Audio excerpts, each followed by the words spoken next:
Hi everybody, Michael again, and today we're going to be installing our first permanent mount modification to the outside of our 2019 Tiffin 34 PA, and that is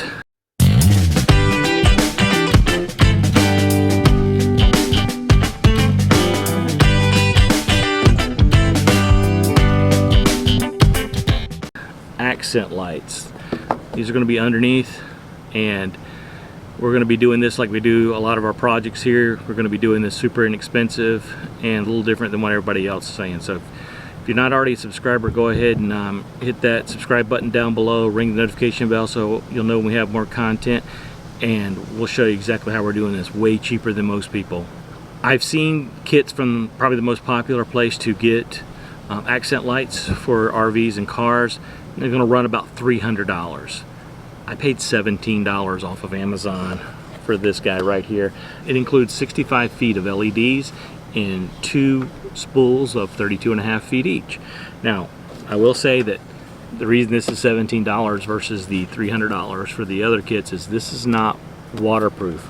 However, here's one of the reels right here, and you may not be able to see it really good in the camera, but there's a pretty thick rubber coating over the LEDs.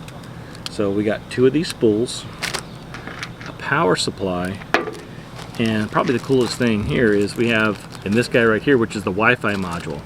So you can actually operate this using an app on your smartphone, and it also works with Alexa and I think Google Home as well. One other modification we're going to do is this guy right here. We're not actually going to use the 120 side of this.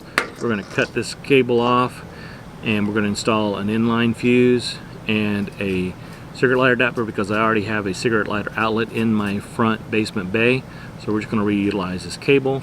Right here on the back it tells us where the tip and ring is positive and negative on this, so that's very helpful, and it also needs a 5-amp fuse on the DC side. So that's it. It already has tape on the back side here, so we're just going to clean the bottom, peel this off. You can cut these to any length you want. They do have cut marks where you can safely cut these, and then we're going to install it and we're going to be done. So this should be maybe a 20-minute job at most. If you choose to keep this, then maybe even a little quicker.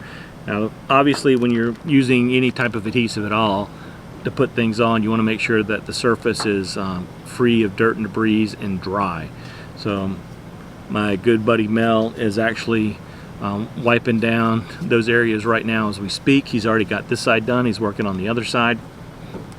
So we're going to be installing these here in just a couple of seconds. Now, quick notes to answer some questions I think I already know is going to come is, well, these aren't safe because they aren't outdoor rated. Well, I'm not going to be using these driving down the road, number one, so they're not going to be powered on. Number two, like I said, they do have a pretty thick rubber coating on them, and since they're not going to be in a direct line of, like, for rain, the only time they're going to get wet is driving down the road with water splashing up from the tires. So other than in those instances, they're not even going to be turned on. I can unplug the outlet just to make sure, and we'll be all good. So Mel, we ready? All right, are you guys ready? It's time to install reel number 1. Go for it. So that's drilling the hole to run the power cable through. We're making it a little bit bigger because we got another project we're going to do, and it's always a good idea, and I would say mandatory to be safe, is use a rubber grommet. That way the wires don't get frayed. And then once you get the wires through, use some good quality silicone sealant to cover up that hole so nothing comes in. Now we drilled that hole just like we did right next to it for the WeBoost to make sure that it's up high, so less chance of getting any road debris and things like that, water or moisture coming up from the road hitting it. So even if it does hit it, it's pretty well sealed. Alright, let's go install some lights. Now you can run these lights any way you want to.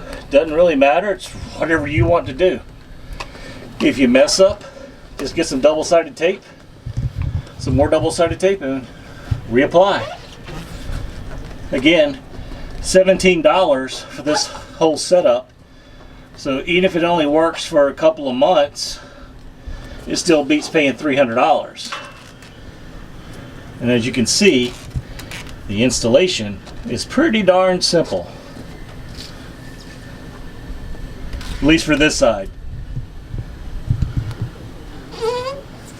The other side, well, let's just say it's not going to be as easy. And it's not going to be an easy install on the other side, basically because of the way we're doing this. You've got to have the controller module easily accessible, because it does have a power on and off switch, and it's also the QR code to scan on it too. So we'll pick up in just a few minutes and show you how we finish this off. So we got this side done. You want to see what it looks like? Let's check it out.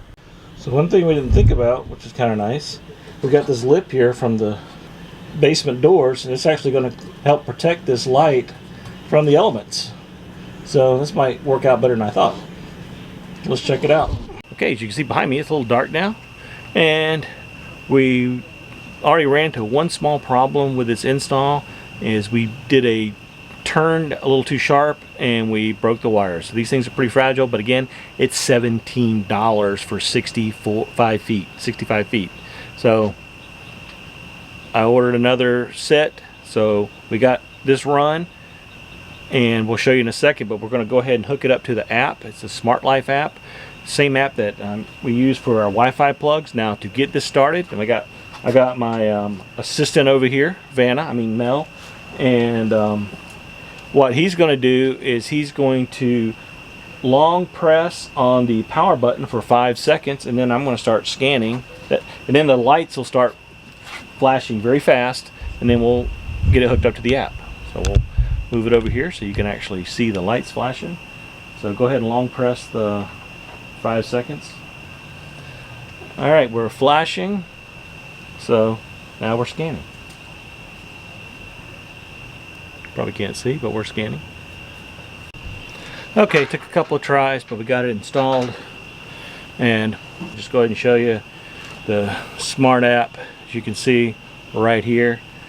And you can just roll this circle around, and it changes the light color. Hit the big light in the middle, turns it off, turns it back on.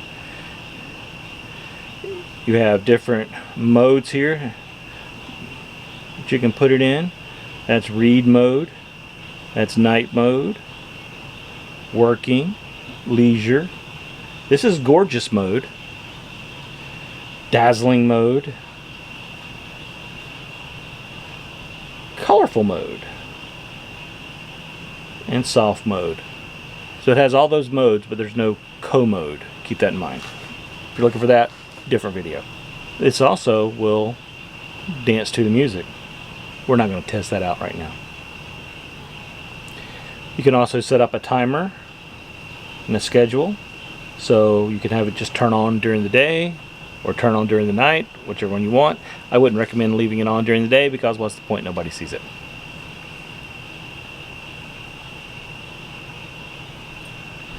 So there's the different modes. There's the install on this side. We're going to show you the install on the other side and what we're going to do with that, because the connection cord is literally that long. So I've ordered some connectors from Amazon. They're about 12 bucks. We're going to get some 4-wire cable. We're going to make an extension cord, and we're doing the extension cord because if these lights, because they are so fragile and they're indoors, if they break again, I spend another, well, 17 bucks and replace one strip, and I don't have to go through a whole lot of effort to do that on either side. So let's go take a look at the installation on the other side and making that extension cord. So I ordered another one. It just came in today. We got that here, and in all actuality we probably needed to do that anyway, so I would recommend buying 2 kits, and here's why. Because to get to the other side of the RV, we needed an extension cable, and to make that extension cable we needed connectors. So the one piece that we broke actually had a male and a female connector on both ends. One of these guys right here. Now if you want to focus on that or not, There it is. Very thin wires, very, very thin wires. So we made this cable, just took regular 4-wire cable. You could actually use telephone cable, to be honest with you, if you have any laying around. And so now I'm going to put the connector on here on this end. We'll plug it in and we'll have lights on both sides. But as you can see right here, lights are already on. And somebody's home, and that's me and you. So let's get hooking up this connector. Now, because the wires are so thin on the connector, I couldn't find any solderless connectors that actually work very well. So I got these little crimp-on tools, and again, link's going to be in the description below for these as well. These are the ideal telephone splice connectors. And what I ended up having to do with these is they're small connectors. You put a wire in each side and you crimp it in. But again, these wires are so small they wouldn't stay in place. So what I did was I'm going to wrap the wire, each wire around its corresponding wire there, and we're going to put them in just one of these holes, and then we're going to crimp it down. And as always, when you're doing this, make sure you have all the right tools. We got some heat shrink here to cover up all of our connections. We already got that put on there because that makes it easy. I'm going to cut back this black protective insulation. This is a pretty difficult install right now because, well, somebody's grilling hamburgers and it smells really good even though I'm not hungry. So let's take a closer peek at how this works. So we're going to strip off, and you're going to have to strip off quite a bit so it'll all fit in all the way up in the connector. We're going to strip that off. I'm going to come down here. Again, this is easy. Just so happens the wire that we're using has the same color wire, but if it doesn't, just make your own code and put it in there. So there it all is. We're going to put the connector. So I stripped this back just a little too much, so I'm just going to go ahead and cut the tip off. Stick that in there. You got to be real careful to make sure that both wires actually go all the way in, because you want a good connection. I'm going to hold it, and then you just crimp this down, and that's it. And there, we got a good connection. So we're going to go ahead and do the rest of these wires, then we'll plug it in. Okay, now the moment of truth. We've got them all connected. Haven't put the heat shrink on yet because I want to make sure it works first. That's always important. Make sure it works before you tidy up. So let's check it out. You want to see the lights? Let's see the lights.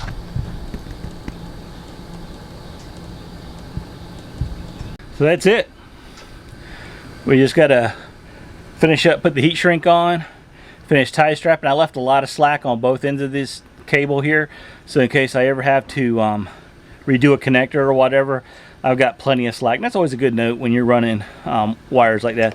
Give yourself some slack, but dress it up so it looks nice. And no, you're not sideways. I am, because I'm laying on the creeper. Thank you guys so much for watching. If you haven't already subscribed to our channel, go ahead and click that subscribe button down below.